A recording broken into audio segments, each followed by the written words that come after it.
Okay, hi, this is Conrad. We'll just, if you don't mind, wait a couple more minutes because I see people are still checking in. So if you don't mind, we'll just hang on a couple more minutes and then we'll get going.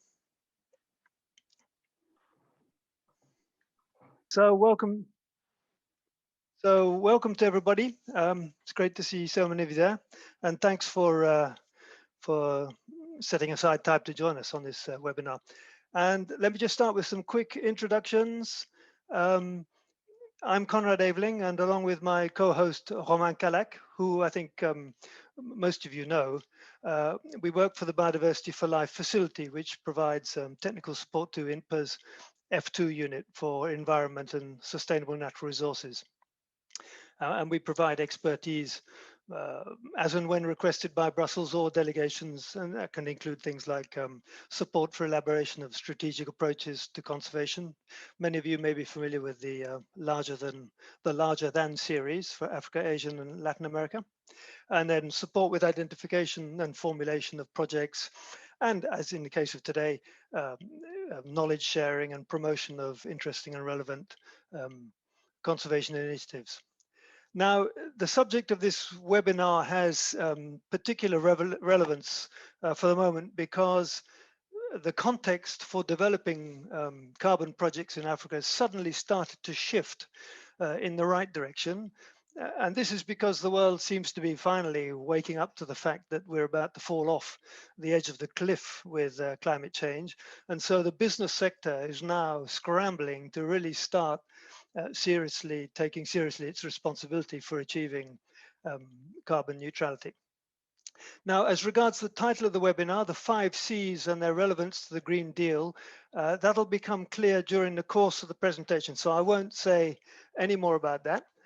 However, as we are, I think, well, I'm not sure we are really. I was going to say we're talking to a largely Francophone audience, but that might not be the case. I was going to explain what we mean by the word rangeland, which doesn't really translate very well into French. In English, the word essentially captures the notions that these are pastures used by livestock that are both natural and extensive. So in sub-Saharan, Western and Central Africa, which we're talking about today, we're talking about the vast zones of dry grasslands and woodlands. And of course, as you know, this zone is intensively used for livestock and farming and is degrading at an alarming rate. And so this is where carbon projects, particularly soil carbon projects, have such relevance as we're going to see in this mini webinar. And lastly, our guest speaker today is Tim Thier. He's been involved with conservation projects in Africa for going on 4 decades, I reckon, and has worked for several of the world's leading conservation organizations, including the Nature Conservancy, Wildlife Conservation Society, and he's currently with the Biodiversity Research Institute. And for the past 15 years, he's been closely involved with developing soil carbon projects in Africa. And that's what he's going to be talking about today. Now, we're very keen to avoid the dreaded death by PowerPoint. I'm sure we've all suffered from that over the past 16 months. I know I have. And so he's going to keep his presentation quite short in order to leave more time for discussions and questions. So there may be certain ideas or concepts and methodologies which he'll mention, but perhaps not go into great detail about, but make a note of them, and we'll have the opportunity to talk about them, to revisit them in more detail in the question and answer session. And of course, if you have questions, put them in the chat or raise your hand, use the raised hand icon, which I believe can be found in the reactions button at the bottom of the screen. And we'll let you in to talk. Okay, so let's, without further ado, go straight over to Tim. Great, thank you, Conrad. I'm going to share my screen, and hopefully we can make that get up and work. Let's try this.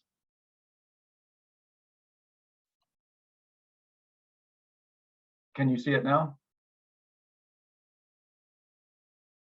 Yep, good. Great. Well, Conrad, thank you for having me today. I just wanted to quickly say that I'm presenting on behalf of a partnership between the Biodiversity Research Institute, or BRI, which is a nonprofit based in the US, and Mark Ritchie at Soils for the Future, who's also based in the US. Together, we are working to expand the use of soil carbon projects on rangelands around the world. And today I want to relay our thoughts about carbon credits for communities, conservation, and climate across rangelands in sub-Saharan Africa. And that's where the 5 Cs come from. So first, before we go much further, I want us to, and recognizing that 2020 was a big year with COVID-19 and the global pandemic, I want us to take a short step back and see if you can remember where you were in 2018. 2018 was a really big year for science and science relevant to this issue. There were 2 fundamental studies, 2 foundational studies that you may all be aware of, done by IPBES. The one on the right related to pretty extensive chronicling of the biodiversity and ecosystem services crisis that's facing the planet.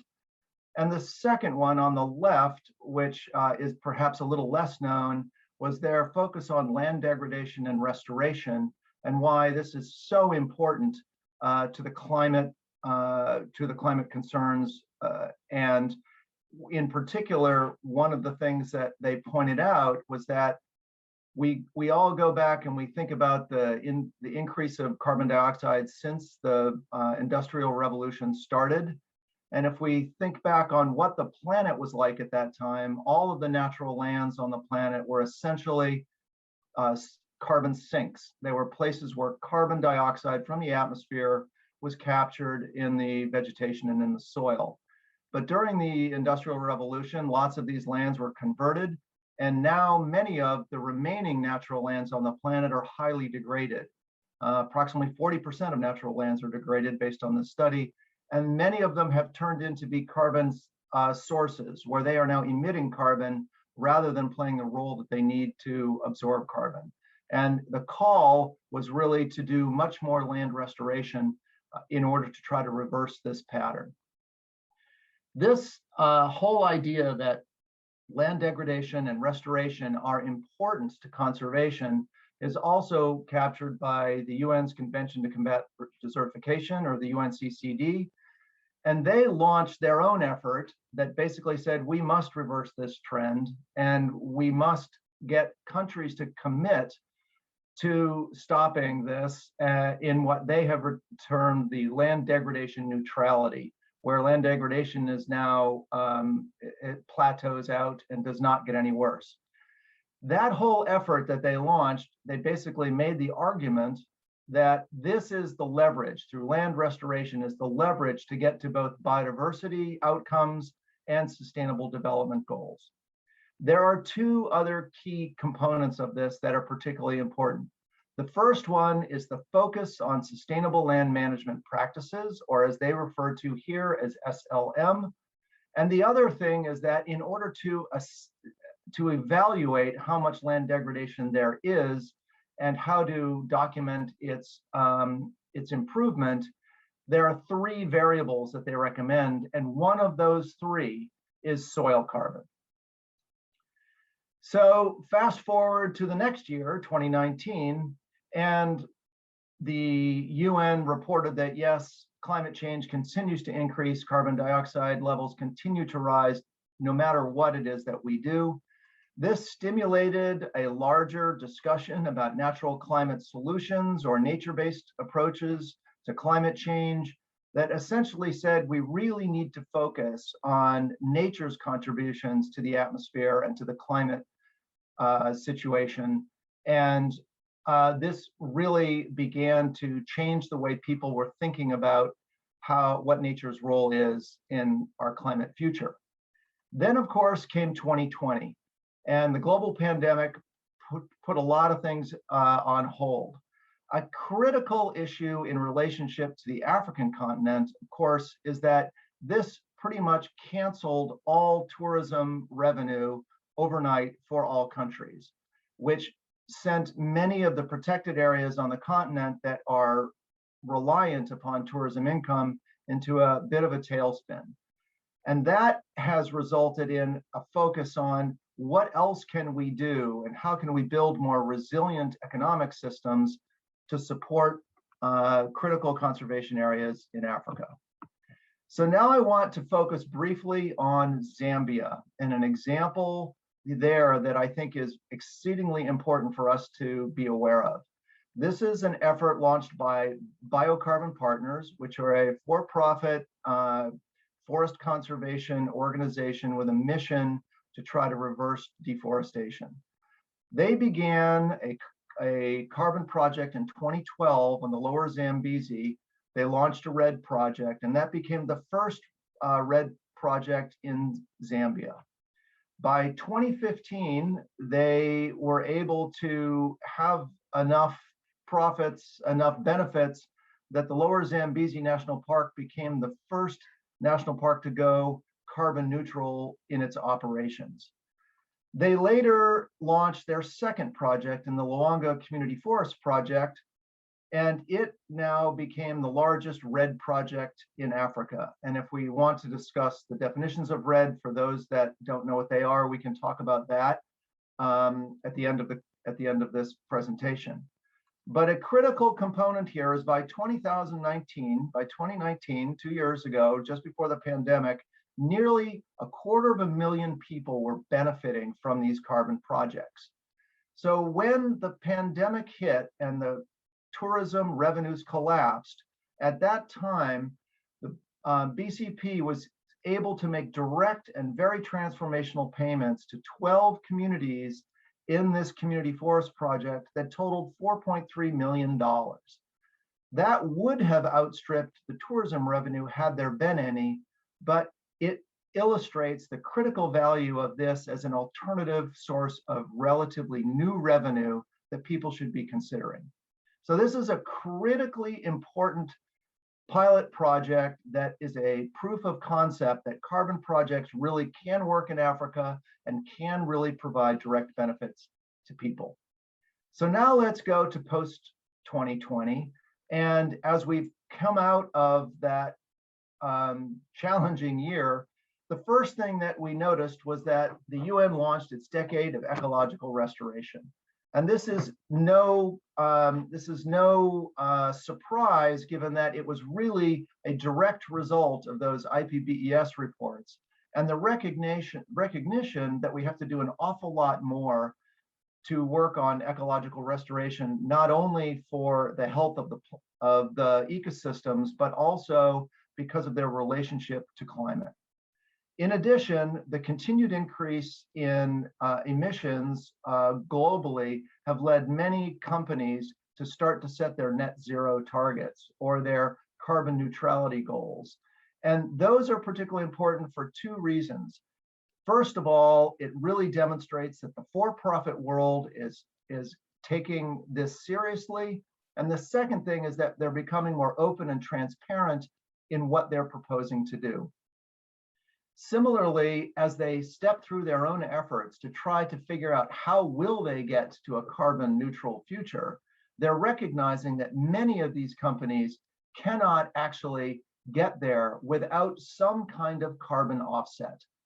And that means that they can improve many of their processes and operations, but they can't quite balance the equation. And therefore they would need to offset some of their work somewhere else. This has really dramatically changed the carbon market. In the carbon market up until 2020, and certainly about a decade ago, there happened to be, for a variety of reasons, many more carbon credits than there were buyers. Now the situation is changing, and with supply and demand balance shifting, we're now starting to see that the actual value of an individual carbon credit is starting to rise as the demand has increased. A second issue that's particularly important is that up until 2020, the vast majority of carbon projects really focused on forests and forest degradation and loss. What's happening now with the focus on ecological restoration and looking at other lands is that other lands, in particular Africa's dry lands and rangelands, are now a focus of potential carbon projects. And this is creating a really new opportunity that is something that is relevant to many of the places where the EU works and many of the important savannas across Africa that are so critical to biodiversity.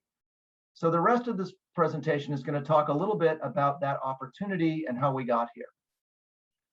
To begin, a little bit of a fun fact about soil carbon.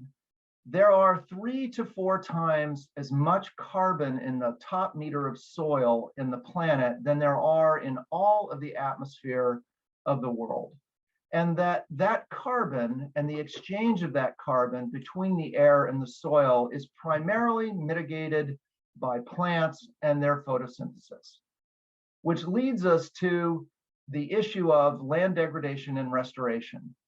In savanna habitats that have good ground cover and healthy grassland components in the understory with good woodland components, that these systems, like you see here, essentially are create savanna habitats as a carbon sink, as a place where carbon can be stored. But as these lands degrade through overgrazing, erosion, and a variety of other processes, they begin to actually emit carbon and they can become a carbon source. The whole idea here is that if we want to alter this balance, it's all about focusing on the management of vegetation. And vegetation is the key to improving this situation. One of the critical studies that has helped us figure out how to set up these equations of how to balance the carbon dynamics in rangelands has come out of the Serengeti National Park. Decades and decades of research on the relationship between the grazing community and the underlying vegetation has led to 2 primary relationships that drive the soil carbon projects that we are promoting today. The first one is that greater numbers of herbivores actually help increase soil organic carbon, and that happens independently of rainfall and fire. The key with wildlife and herbivores is that when they do increase in numbers and they graze, once they've grazed it to a certain level, they then move to another area, and that movement is all important. The second part is that fires are another dominant natural process, and as the numbers of fires increase, that decreases soil organic carbon. And it's the relationship of grazing intensity and fire frequency that are the 2 ecological processes that essentially man can manage in order to alter soil carbon. So now I want to focus on our second pilot study and our second project area, which is the Northern Rangelands Trust in northern Kenya.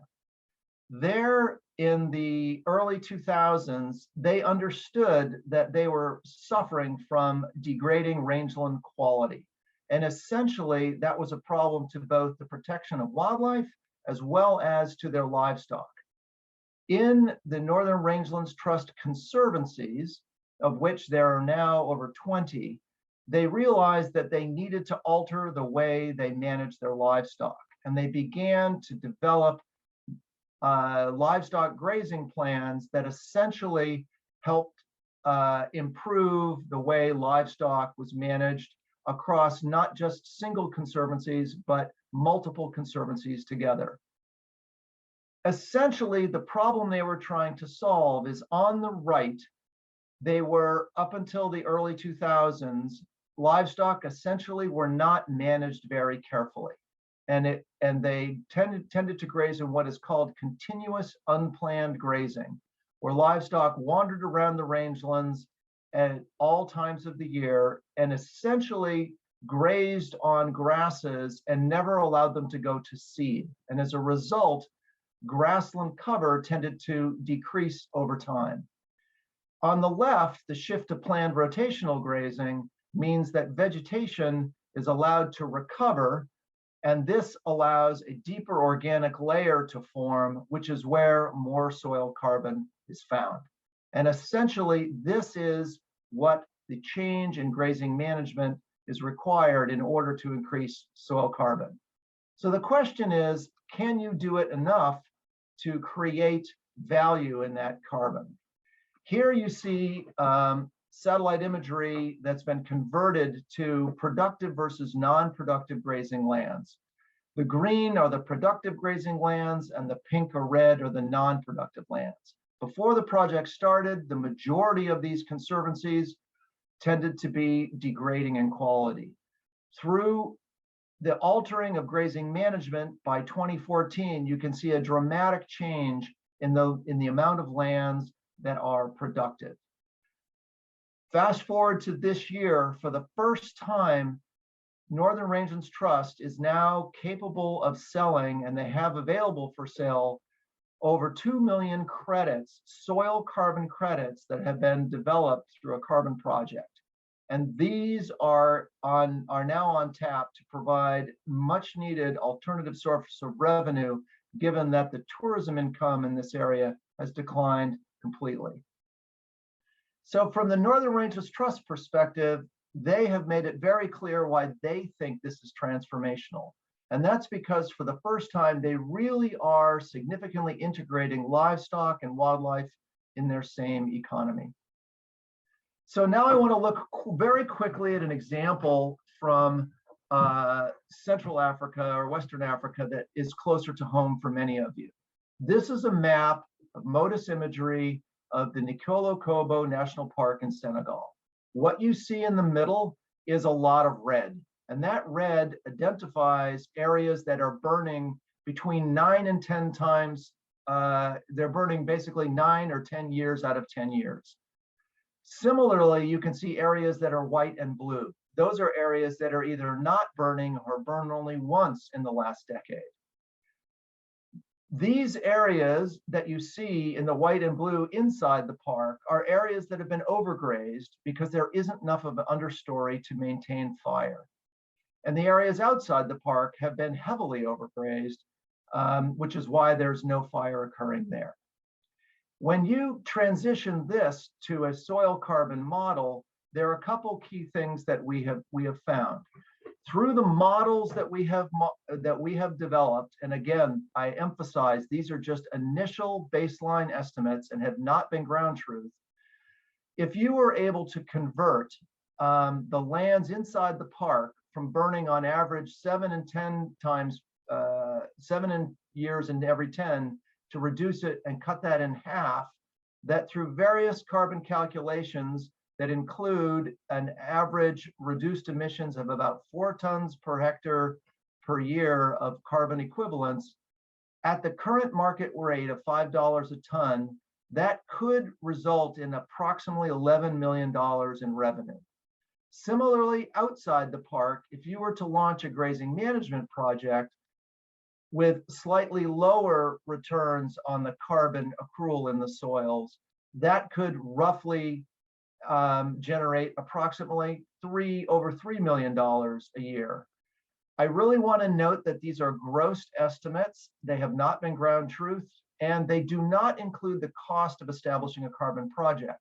They are simply illustrative to show that there is obviously financial value and potential in thinking about fire and grazing management to generate alternative revenues.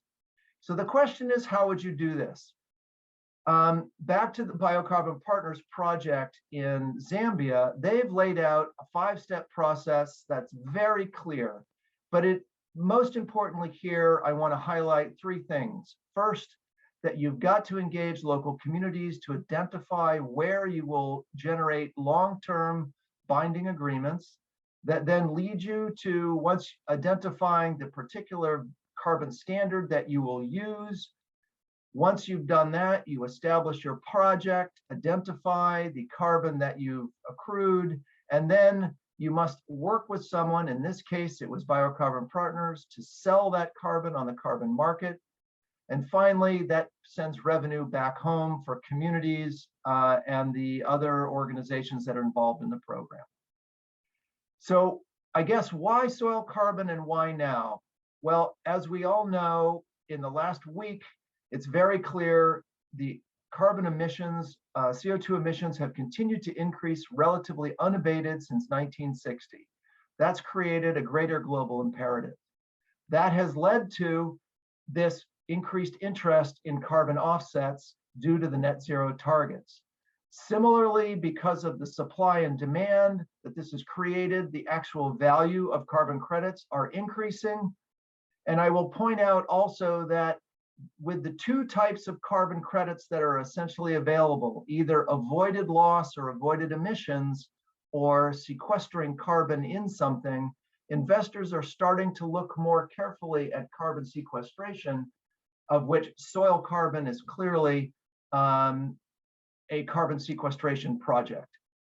Finally, we believe that because grazing management and fire management are activities that essentially take place with local communities, that these are really high quality projects that benefit both nature and people, which is also what investors are interested in.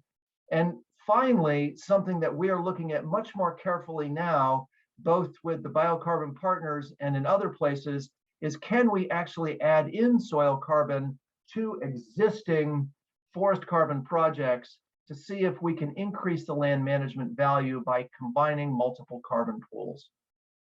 So in summary, there is real potential in developing rangeland soil carbon projects as a viable option for basically financing rangeland restoration projects. Anywhere you're doing grazing and or fire management activities, you should think and consider this as an option. Remember, you've got to lead with sound science and robust monitoring for any carbon project to work.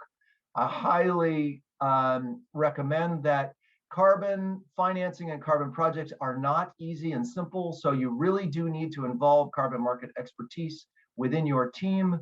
And when you do that, do consider that there may be more than one carbon pool that you can get credits from. And finally, there are projects like the Biocarbon Project Partners in Zambia, Northern Rangeless Trust in Kenya, that are really good proof of concept projects that all of us should be learning from. So with that, thank you. Great, thank you very much, Tim. Terrific. One of the things you didn't mention, but you usually do when you're talking about this, is the fact that I think I'm right in saying there's 3/4 of the carbon in the atmosphere. There's three or more, 4 times more carbon in the top meter of soil than there is in the whole of the atmosphere. Yes, I did mention that briefly in the beginning, but yes, that's correct. So it's something that I think a lot of people completely overlook, and I know I did. I guess. And another part about that is that the relationship, the 3 to 4, the 1 to 3 to 4 ratio varies depending on several things, but among those are the quality and the health of the vegetation. And that the whole issue here is that through managing vegetation, you manage the relationship between the atmosphere and the soil. And that is a very simple process that I think at least allows us to conceptualize something that can get quite technical and quite complicated. But in essence, it's really a very simple idea. Okay, great. Are there any comments, questions from the audience? Well, we can open for questions now if you like. I don't see any hands raised, but just unmute yourself and talk if you have something to say.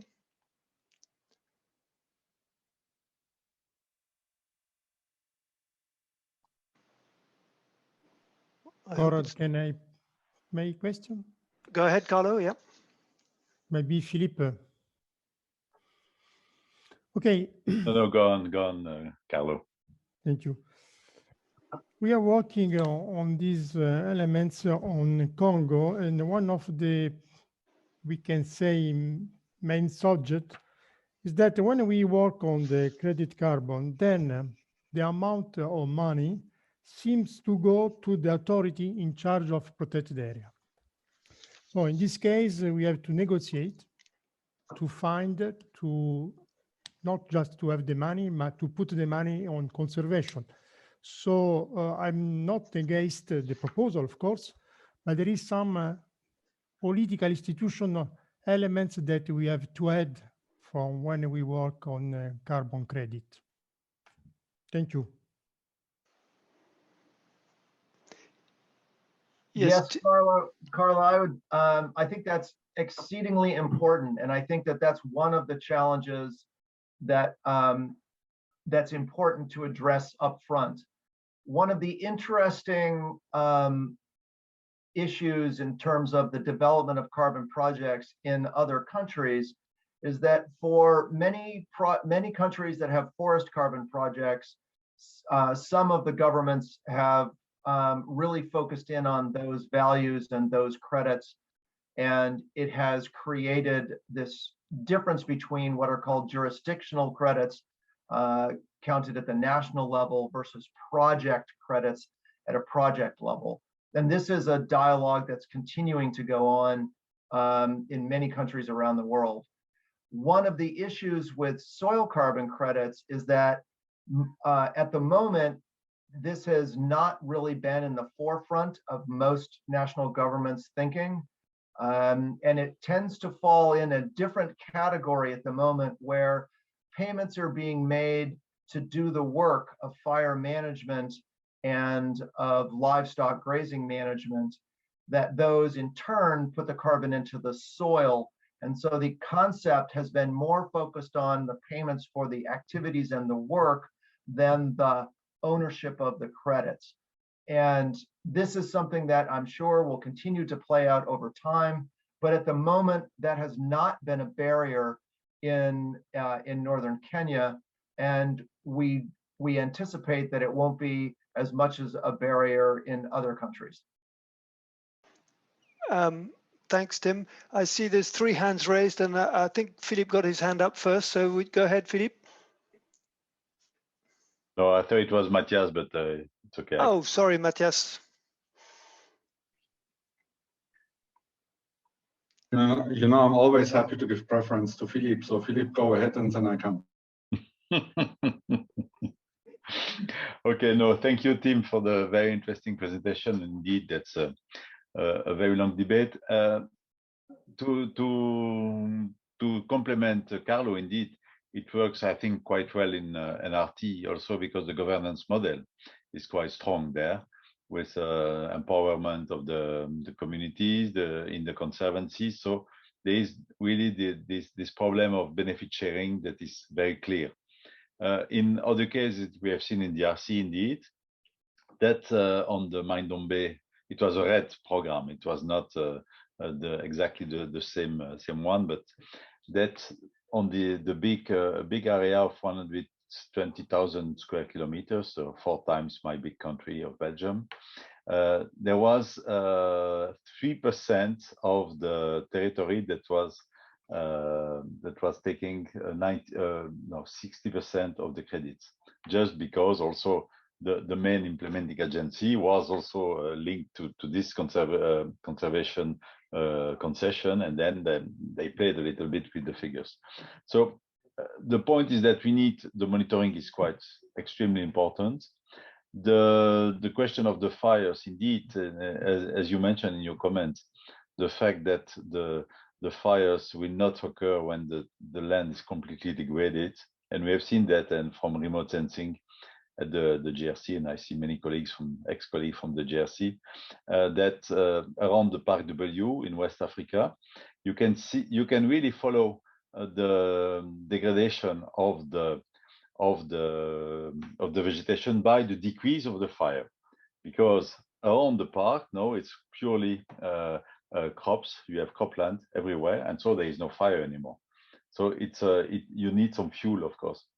And so the question of the reduction of fires, it's quite complex issue, because also you remember in some cases in DRC, in Garamba, the colonial time, there was a prescription to reduce to completely stop the fires. But actually, the fires came very late in the season.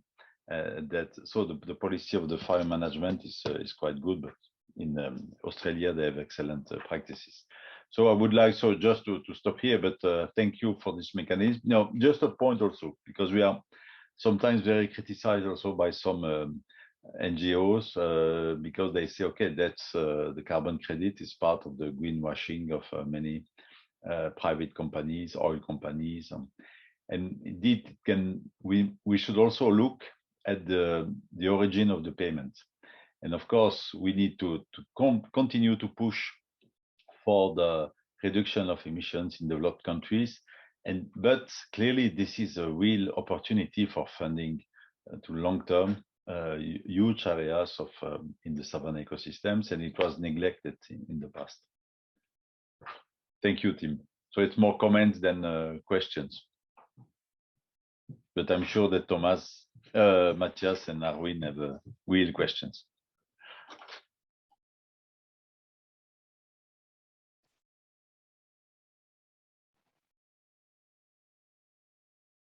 You are on mute, Conrad.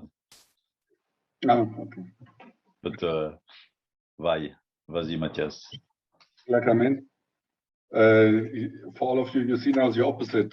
Philippe has all the hair on his head on top, and I have it more on my beard. I always admire his hair. I'm dreaming of that. Maybe once I'm in heaven, I will look as an angel like that. That's the biodiversity. The biodiversity of the commission. No, but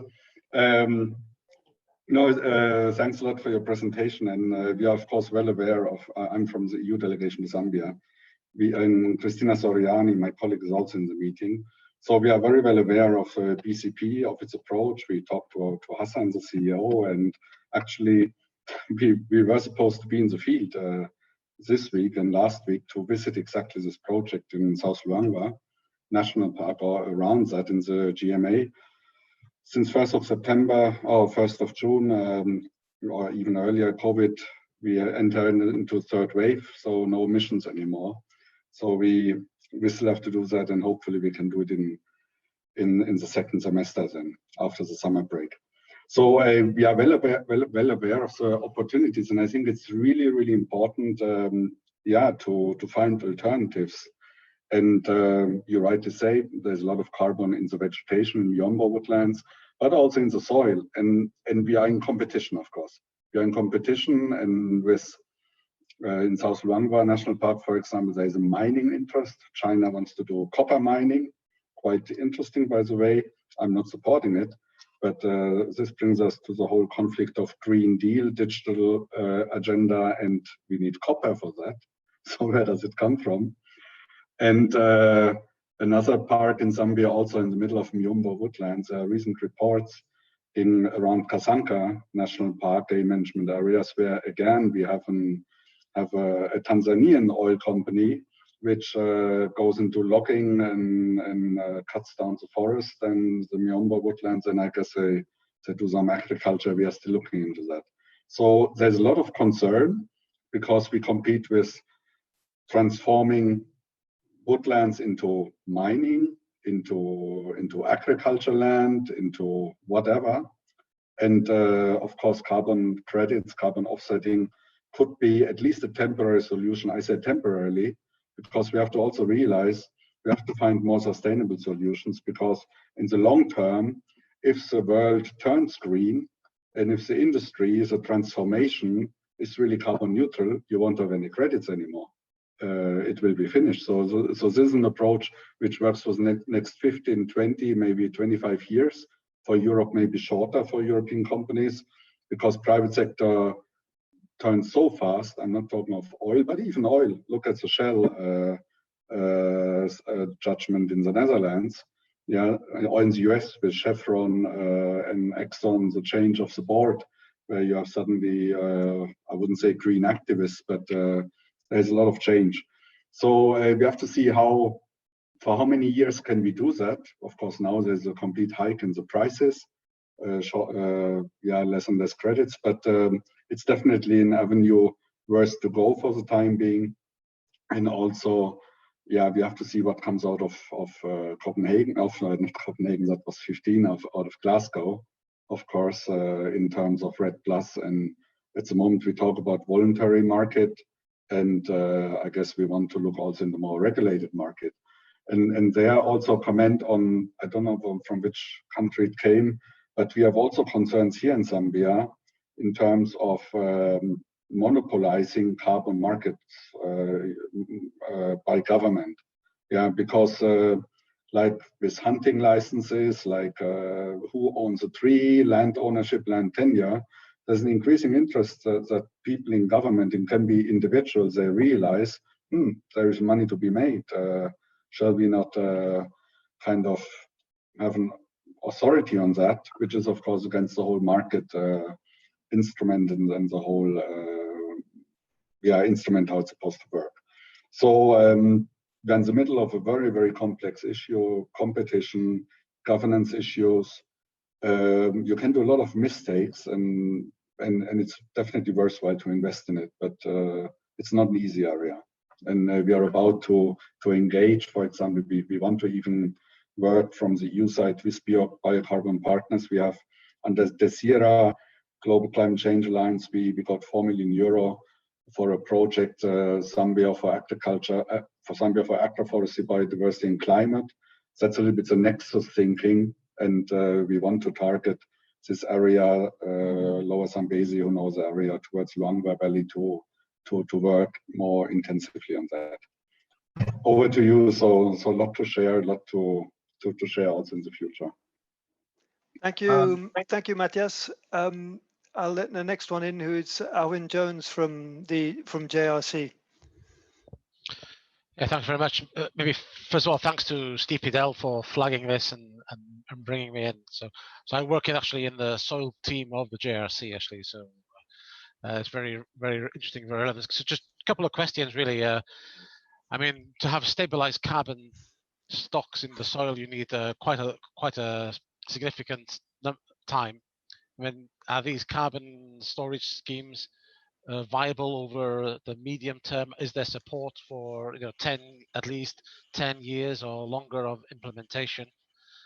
And I was also wondering whether there's any comparison looking at other soil-related greenhouse gas emissions, like N2O in particular, if you're having increased applications of fertilizer to support the carbon sequestration as well, because it's like a seesaw a little bit, in terms of balance.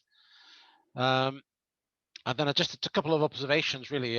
We shouldn't also forget the huge secondary benefits of increased carbon stocks in soils, not only from the increased resilience for water storage, and greater nutrient cycling dynamics and things like this, but also from a biodiversity perspective as well, because you have this often neglected underground habitats that should also be considered within the broader sort of biodiversity discussions in Africa. And then finally, just to flag the fact that the EU, DG Agri, is funding a huge study at the moment to establish a soils baseline for Africa, focusing predominantly on agricultural soils, but also it incorporates rangelands as well. It's called Soils for Africa. And basically, we're coordinating the collection of around 20,000 soil samples from across Africa, different farming systems, to see the impact basically of changes in land management within the agricultural sector, albeit on soil characteristics, and one of those is carbon. So maybe that's just another activity to flag up for interest. Thanks again. Nice presentation. Tim, you want to come in right away, and then I see Andrea Janoa from the Zimbabwe delegation is ready. But just if you want to say something now, Tim, go ahead. Yeah, just a quick couple responses. I'm really glad you brought up those points, because I neglected to mention them. In particular, the real benefits about resilience, climate resilience. There's no better single indicator about resilience of an ecological system in rangelands than soil carbon, because of the two functions you pointed out: increased moisture retention and increased nutrient cycling. That means that grass stays greener longer. And it is, if everyone talks about building resilience, this is the way to measure actual resilience. And a second point you mentioned about there needs to be a long-term approach to this because soil carbon takes a while to accrue. It's a very important point I left out, but it's an incredibly important detail. One of the reasons that soil carbon did not come on to the radar earlier is because it does function on a longer time frame, and therefore if you're going to make payments on a consistent basis that keep people incentivized, you need to develop a model that says we can predict how much carbon is accruing and we can pay along that prediction, and we continue to document that we're making progress in the right direction. So the development of a model, which was essentially that Serengeti slide that I showed, those patterns and processes are what are behind a methodology specifically focused on this. And essentially any carbon project that includes a model, it then makes things a little bit more complicated, and that took some time to sort out those details. And that's why the Northern Kenya project is such an important example, because it demonstrates that it is possible, and there is now a proof of concept where those credits are available. That time frame is dramatically reduced now that there's a proof of concept in place. So those are just a couple quick comments on your statements, but they are details buried in this whole idea that I think are important. Thanks. Great. And now, Andrea, you want to come in? Well, yes, thank you so much, Conrad, and thank you, Tim, for the very interesting presentation. Now, I have a few questions, and then it'll be up to you to see how much time you have to answer them. So, yes, I heard with interest that, I mean, during COVID, you managed to generate approximately $4 million US in carbon credits that were shared among 12, if I remember correctly, 12 communities. So I would like to know a little bit more on how this money is managed by communities, because although we're looking at different business models here in Zimbabwe, we always have a big challenge in having communities manage, especially this significant amount of money. So what do they, first of all, from a legal perspective, do you create cooperatives? Do you create trusts? And then do they have the capacity then to manage all these funds? So I'd just like to know how the money is managed at grassroots level. And then I'd like to know where these schemes are possible on a cross-border geographical location. I mean, the examples you mentioned are at national level, but I'd like to know whether these schemes can also be considered among different countries, or you would have to have independent schemes in each country. And then, yes, the land tenure issue is a very important aspect, and I was wondering in the scheme if and how the land tenure comes in, because, for example, in Zimbabwe we have, you're probably aware of the campfire, these communal land, the campfire model on communal land, and that's where we have concentrated many of our projects. But they don't own the land, and there are no title deeds, and there are no leases. It's state-owned land, basically. All the land is state-owned. So I was wondering to what extent you need to have some sort of land tenure to actually have a carbon credit scheme on that land. And then last point is that you're probably aware that we're almost completed the programming phase, so we might soon enter into identification of the projects that will implement those these MIPs. So I was wondering, basically, how can I take advantage of your experience to come over here and guide us on the design on, or maybe, yes, on a project through which I can import this model in Zimbabwe, because at the moment we do have the only RED Plus project in Mbinga, south of Kariba, but it's not really working as it's supposed to. So I would just like to know how we can take advantage of your expertise in this area if we want to consider carbon credit schemes in Zimbabwe. Thank you.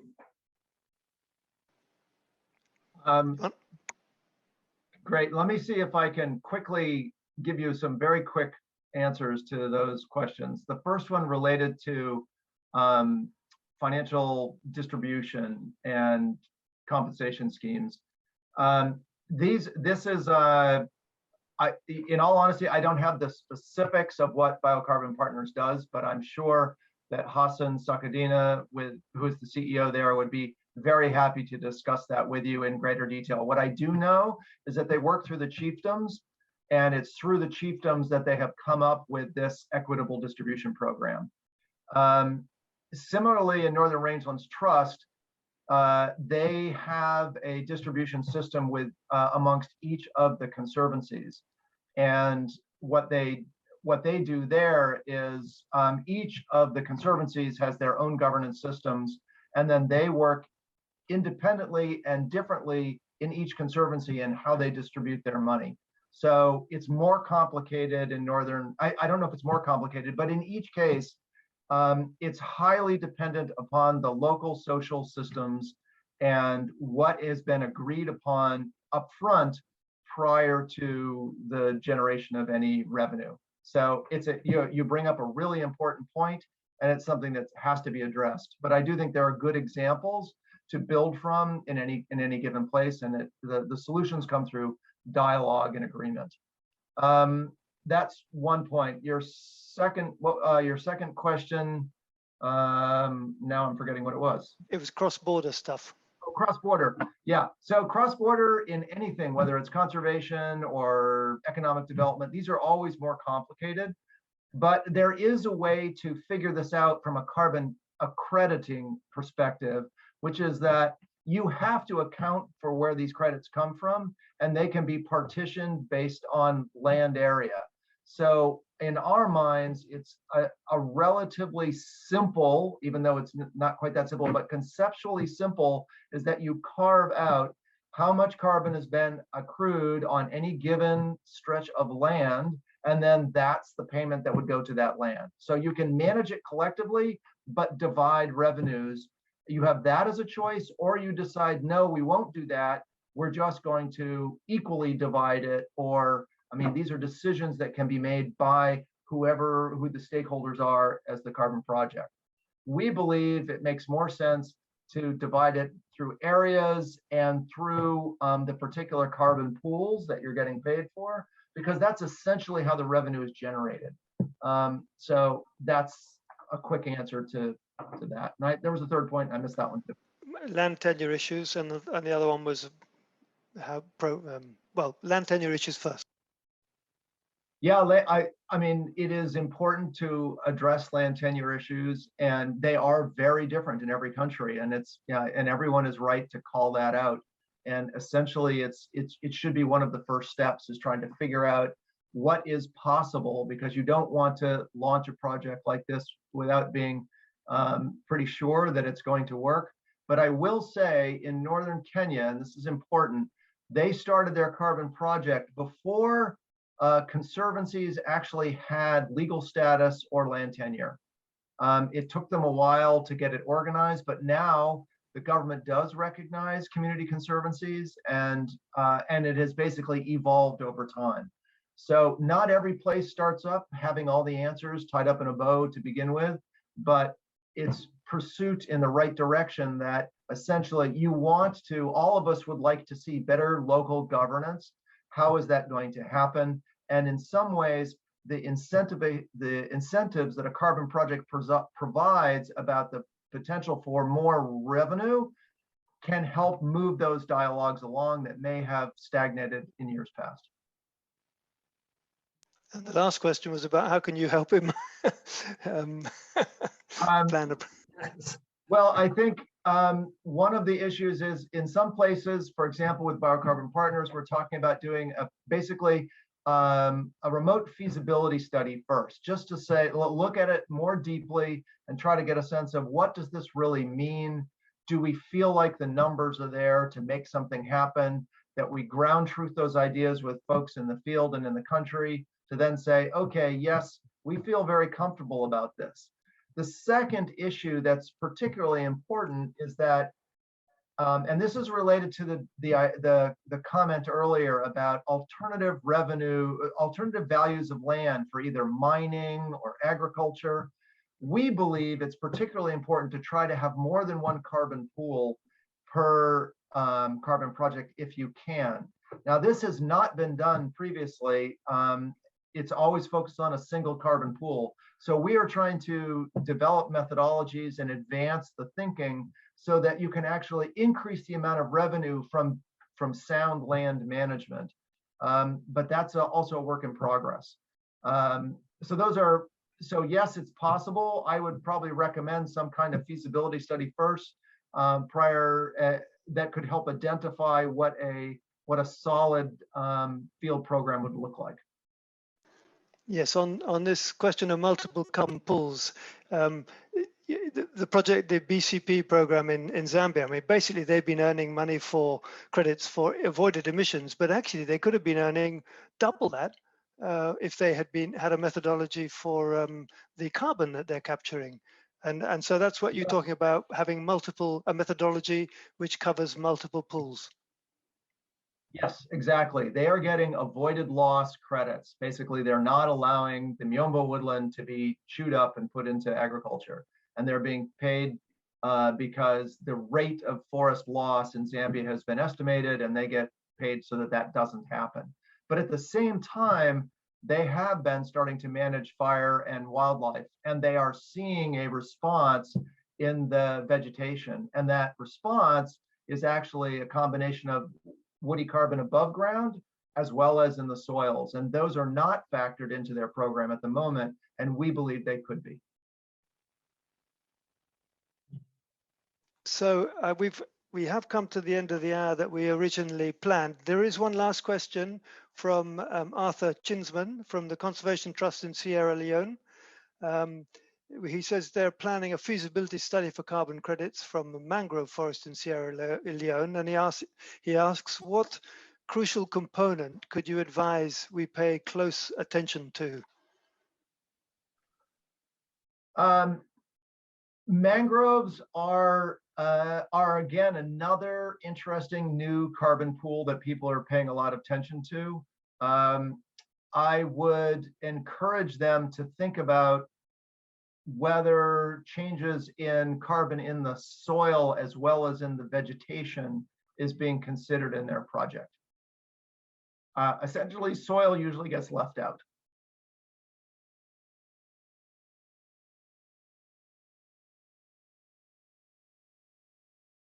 Conrad, you're muted. Okay, sorry.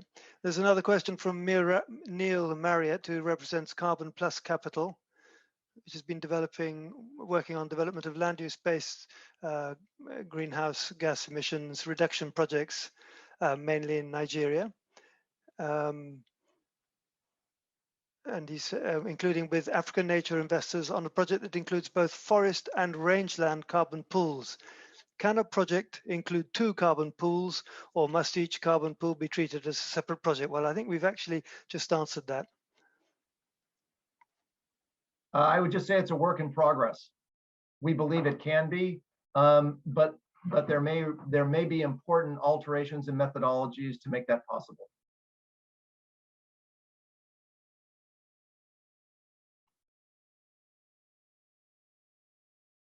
Conrad, you're muted. Oh, sorry. Paul Schultz, he's got his hand up. Go ahead, Paul. Yeah, hello, thanks. So this is Paul out of Abidjan. No, just a question, because the examples, I think there were areas relatively large. I remember 1 million hectare or even more. Is that more or less the lowest ceiling? Is that as a rule of thumb, what is the areas you should not go down of in terms of transaction costs and other additional costs that do not make it any sense looking for it? Is that about 1 million hectare? I'll give you the sort of legal lawyer answer, which is, of course, it depends.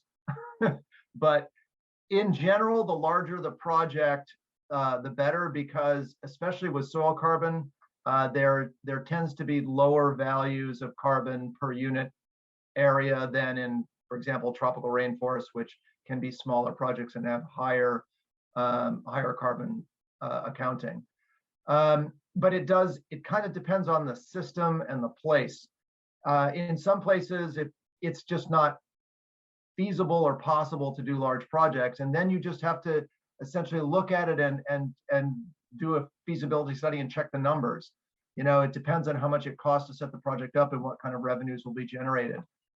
But, you know, it's the other side of the answer is that it's not that 1 million hectares is some threshold. There is no threshold. You need to look at it. But in general, if the projects are larger, the cost benefit ratio is better.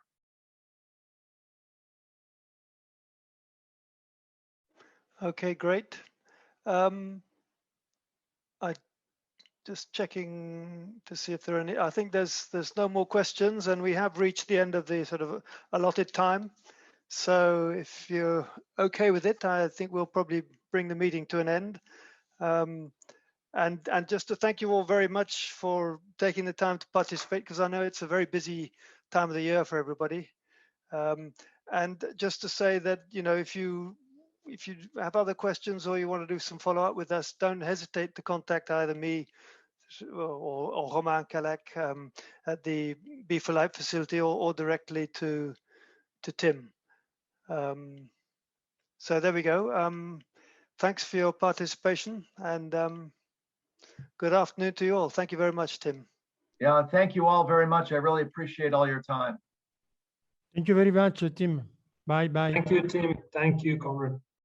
Enjoy the weekend. Bye-bye. Thank you very much. Have a good weekend. Bye.